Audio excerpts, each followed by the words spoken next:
My senior year at Amherst College, I studied the Civil War with Professor David W. Blight, now a Yale historian whose biography, Frederick Douglass, Prophet of Freedom, won the 2019 Pulitzer Prize. This summer, I found his Civil War class online as a free podcast. It's great, you should listen. And it's a reminder as well that we live in an age in which the boundless annals of human knowledge are only a click away. At the same time, we live in an age when objective truth is under siege. Feelings now posture as facts. Armchair experts peddle opinions as axioms, amplified by our echo chambers. AI, capable of crunching vast arrays of data, can hallucinate plausible falsehoods and convincingly pose as a person posting inflammatory garbage online. Social media has produced a condition that philosopher Sam Harris likens to mass psychosis. On Instagram and TikTok, Hamas propaganda competes for eyeballs with makeup tutorials. It's a lot. So I appreciated that Professor Blight published a timely op-ed this spring, taking to task a recent executive order called Restoring Truth and Sanity to American History, in which he asserts, this order is nothing less than a declaration of political war on the historian's profession, on our training and our integrity, as well as on the freedom in the form of curious minds of anyone who seeks to understand our country by visiting museums or historic sites. Even if you agree with some of the executive order's positions, he adds, do we want our cultural centers and repositories of America's history to be subjected to a litmus test that requires history to be presented in the most positive terms? Many Americans do care about the country's past, he notes. They can handle the truth, conflicts, tragedies, redemptions, and all. They prefer complexity to patriotic straitjackets.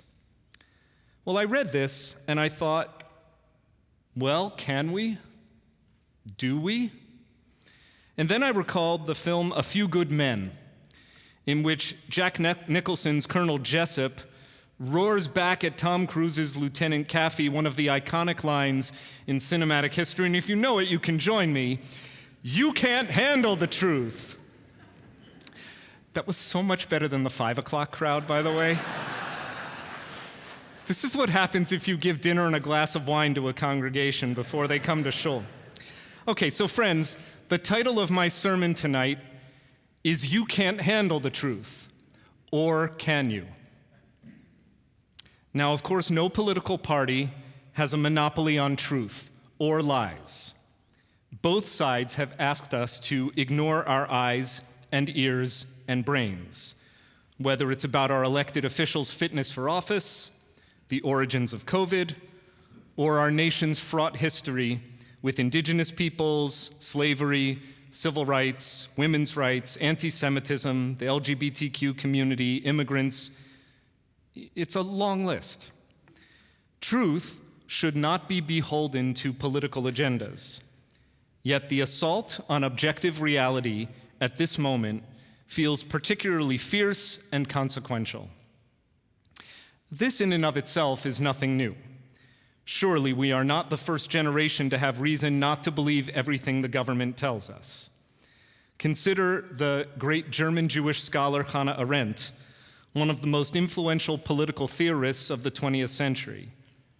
Imprisoned by the Gestapo in 1933 for researching anti-Semitism, it is she who observed that the chances of factual truth surviving the onslaught of power are very slim indeed. In her landmark opus, The Origins of Totalitarianism from 1951, Arendt asserted that authoritarian regimes thrive when the distinction between fact and fiction, true and false, no longer exists. Arendt warned not only about a regime's assault on truth, but also about the public unwittingly going along, gradually becoming unable to tell truth from lies. Sound familiar? I believe civilization's future hinges on whether we pursue truth with rigor. So tonight, I ask not how politicians should act, but how we should respond as Jews. Maimonides said, Ushma ha'emet mimi she'amra, accept truth from whatever source it comes. A remark made in order to substantiate his appeal not only to traditional Jewish wisdom, but also to philosophy and science. Recall that Maimonides, who lived more than 800 years ago, was not only a rabbi, but also a doctor, a fact that must have made his mother kvel.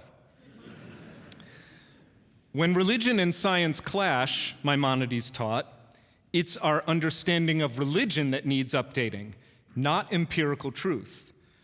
For him, pursuing truth was the ultimate religious act. It gives us a glimpse of God's active intellect, the animating force of the universe, the way Maimonides understands it.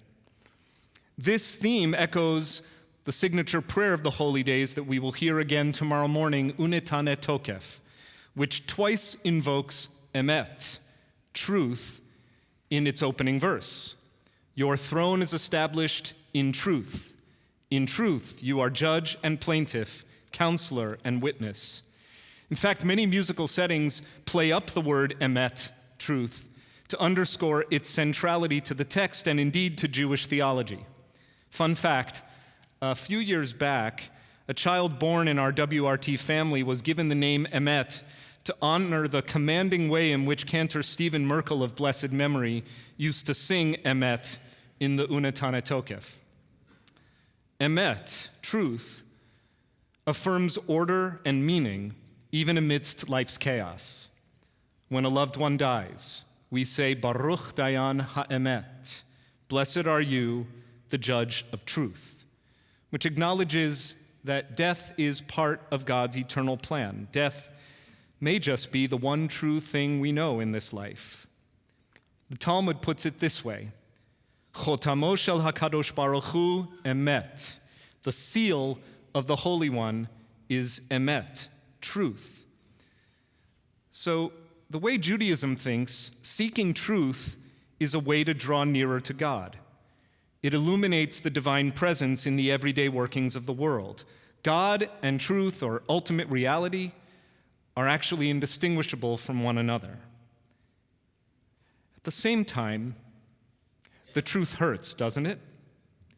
A world in which everyone spoke the truth, the whole truth, and nothing but the truth all the time would be annoying at best, and to tell you the truth, unlivable. Judaism gets this. Sometimes other values, good Jewish values, must take precedence over truth. Lying in order to save a life, pikuach nefesh, is not only permitted but mandated. Tact, which is just socially enforced lying, is almost always a good idea, especially when it will spare another person from embarrassment. Judaism actually considers humiliating another person to be tantamount to shedding blood. It's traumatic, so liberties should often be taken with the truth in order to avoid it.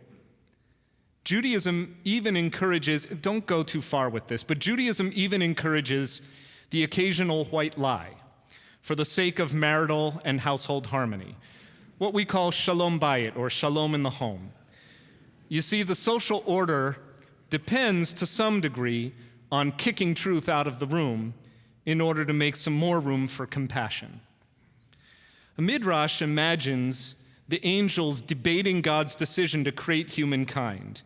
The angels broke into factions, with some saying, don't do it, and others saying, go for it. You should totally create human beings for the sake of kindness and righteousness, went one argument, because they will be capable of such incredible compassion and nobility. The other group countered, for the sake of peace, and especially, if you care at all about the truth, please, God, whatever you do not create people. They will mess everything up with their fighting and their lies. So what did the Holy One do? The Midrash says God took truth and cast it out to the ground, even over the objections of the angels who pointed out that God's very seal is truth. The angels were great at quoting Talmud. Ever since, human beings have been amazing at a lot of things, but telling the truth or hearing the truth have not been foremost among these things. And as for why God chose to exile truth, the Talmud actually never says. Perhaps because truth is our greatest struggle. Can we handle the truth? Not so much. Illusions about ourselves or our beliefs are comforting and difficult to give up. When confronted with hard truths, we often cling to our security blankets, avoid the cold, hard facts, blame others, and combine this with the forces presently arrayed against us: pervasive propaganda, algorithms curating everything we see and hear and read, and we risk a world in which any podcaster with a mic can sway millions with emotionally charged falsehoods. And the problem isn't just the powerful, it is us, if we don't question everything we're fed. This is not abstract. Lives and livelihoods are at stake. As the planet heats up, there are lots of ways to formulate thoughtful and sensible policies that acknowledge a delicate balance among industry, environment, and economy. But denying the science will lead only to ignorant decisions. When conspiracy theorists, with no medical training whatsoever, dismiss accepted science, the best of our intellectual capital will be alienated and bring their skills elsewhere. Even more, when scientific truth is denied or ignored, diseases will spread, and the vulnerable especially, children, the elderly, the poor, communities of color, will suffer and die disproportionately. My mom's life was saved in 1955 by the polio vaccine, which was available just weeks before her diagnosis. For me, for all of us, this is personal, not political. Judaism's embrace of science and reason, which is unusual if not unique among the world's faith traditions, further amplified by Reform Judaism's founders like one of my heroes, Rabbi Abraham Geiger, is actually one of our greatest strengths. In 1836, Geiger criticized teaching biblical stories as fact, advocating instead for a scientific study of texts and critical reasoning over blind dogma. It is with Rabbi Geiger as my inspiration that I have, throughout my rabbinate, tried to hold fast to this maxim: never teach children anything they will later have to unlearn. This relentless pursuit of truth must be restored, especially in academia, where truth and Jews sometimes feel exiled. Many of you share a feeling that along with the truth, we Jews have been in a sense cast out from the very same venerated institutions that generations of American Jews held up as the pinnacle of merit and achievement. Over the last year, as a proud alum, I've joined the recently formed Amherst Alumni Alliance Against Anti-Semitism. That's 5 A's if you're counting. In what is either a very bizarre coincidence or proof of God having a sense of humor, I am one of at least 13 practicing rabbis to have graduated from Amherst College, a fact that defies all statistical probability. I guess there must be something in the water up there, because Rabbi Platkow attended UMass just down the street, and look what happened to her. Anyway, over the last year, I've enjoyed regular dialogue with the college president, with members of the Alliance, with my fellow alumni rabbis, and best of all, with a wonderful group of Jewish students making their way through the complicated post-October 7th landscape on campus, with whom I got to share a memorable Shabbat in March as the invited guest of Amherst Hillel. That visit bolstered my hope in the next generation of Jewish learners and leaders. These students, and there were about 30 of them at Hillel on that Friday night, inspired me with their open-mindedness, their sense of belonging among the Jewish people, their love of Jewish tradition, their willingness to be out and proud as Zionists, and their probing thoughtfulness in negotiating the complexities of their Zionism while a brutal war in Gaza rages. If these students represent our future, even in part, we ought to devote our energies to strengthening their resolve and their opportunities to thrive on campus as Jews and Zionists, and not fall into panic or despair. Thanks to the concerted efforts of concerned alumni, positive steps taken at Amherst already include the board rejecting divestment from Israel, adopting clearer protest policies, and holding mandatory trainings and faculty workshops on anti-Semitism. But challenges remain, as they do on many campuses. Amherst has a very small Jewish student body, few Jewish studies faculty, and no Jewish studies major. A fact that kills me because Williams does have one. A course on the history of Israel has not been offered at Amherst since 2016. Moreover, a narrative that pervasively frames Israel as a settler colonial state can be found, as it can on many campuses, across curricula, including in my beloved English department. Truth emerges through repeated testing, skepticism, and refining ideas through rigorous scholarship based on evidence. Without a robust exposure to viewpoint diversity, how can students ever hope to test ideas to find truth?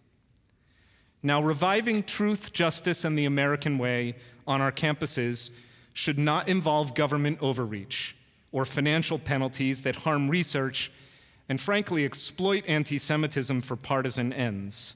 Instead, alumni like us should be the ones holding our institutions accountable. We can interrogate curricula, support Jewish students, and demand rigorous debate. What I have learned from my experience over the last year is that any one of us who cares about what's happening on the campuses where we once studied or where our children and grandchildren presently attend has the ability to get involved and insist that our academic institutions focus and refocus their mission on the pursuit of truth. Can we handle the truth? Out there, truth is under relentless assault. In the halls of academia, where facts are twisted to fit the ideological agendas of the left. And now in the public square, where facts are subjugated to the ideological agendas of the right. And very much online, where facts are just twisted. But the battle for truth begins not out there, it begins in here.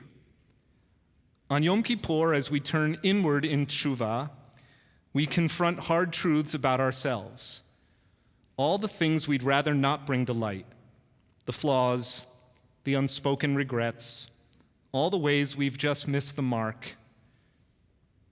No hiding, no excuses, just the truth. So many of life and literature's great heroic figures pursued and learned the truth, even at great personal peril. Socrates, Galileo, Malala Yousafzai, Hester Prynne, Luke Skywalker, Elphaba. So many tragic figures just couldn't handle the truth to their ultimate ruin. King Saul, King David, King Lear. It's a lot of kings, come to think of it. Javert, Madame Bovary, Michael Corleone. And now it's Yom Kippur, the day to face the truth. It is in the unfiltered, unflinching, inward gaze that true growth begins, paving the way for repentance, renewal, and a heart made whole. We do this work, and we can emerge with integrity made stronger, deeds more aligned with our values, ready to carry the light of our truest selves into a new year and out into a world starving for honesty. After all, can't really expect truth out there if we won't face the truth in here. When the angels saw that God, putting together all the pieces that would build a human being, had cast truth out, they protested. You would undermine your byword, your very seal? They begged God to take truth back. They screamed into the cosmic void, Ta'ale emet min haaretz. Let truth rise up from the ground. This year, let's help our better angels make this prayer come true. Let's recommit to help truth rise up from the ground. Let's get off of social media. I've been fasting from social media since July 10th. I invite you to join me. Let's spend some more time reading books. Let's have some good conversations with real people where we can respectfully debate well-considered ideas and maybe even concede that none of us has all the answers. Let's be more willing to hear the truth even when we don't like the source. Let's look in the mirror and face what we see. I want to leave you with one of the truest things I know. It comes from my considerable experience driving to Jewish cemeteries across the tri-state area. When you get lost, there's no shame in asking for directions. O God of truth, whose seal is truth, guide us this new year in truth. We have lost our way. Help us find our way back home. Gemar Chatima Tova.